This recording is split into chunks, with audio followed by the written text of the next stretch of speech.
presenting by Deep Music.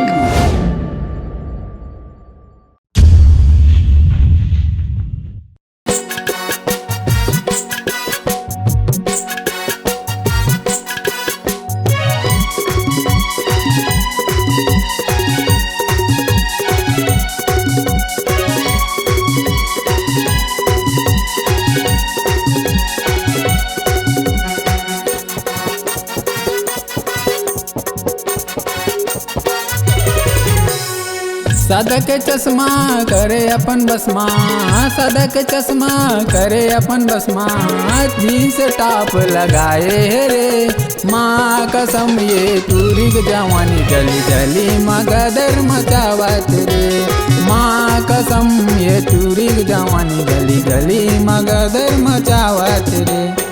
सादा के चश्मा करे अपन बसमा, सादा के चश्मा करे अपन बसमा, जीन्स टॉप लगाए रे माँ कसम ये तूरी के जवानी गली गली मगदर मचावत रे माँ कसम ये तूरी के जवानी गली गली मगदर मचावत रे।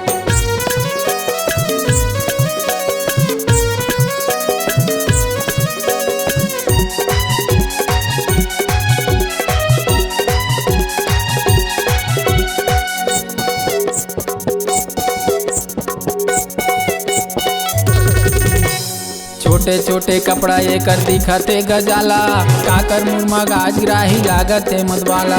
छोटे छोटे कपड़ा ये कर दिखते गजाला, काकर मुँह गाज गिराही लागत है मधवाला, काकर मुँह गाज गिराही लागत है मधवाला।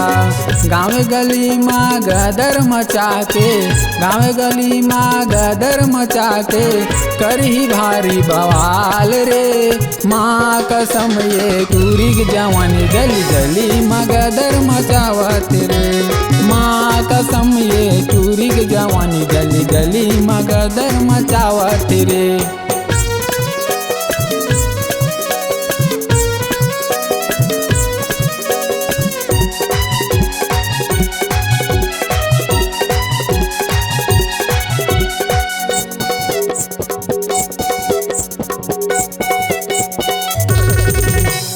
जब ले देखो तोला रानी नियत मोर बदल गई, चढ़ती तोर जवानी हाँ मोरा की मगड़ गई। जब ले देखो तोला रानी नियत मोर बदल गई, चढ़ती तोर जवानी हाँ मोरा की मगड़ गई, चढ़ती तोर जवानी हाँ मोरा की मगड़ गई। और ठीक है मन पाछू पड़े तोर, और ठीक है मन पाछू पड़े तोर, जीवला मोरे जलावत रे माँ कसम ये टूरी के जवानी गली गली मगदर मचावत रे माँ कसम ये टूरी की जवानी गली गली मगदर मचावत रे।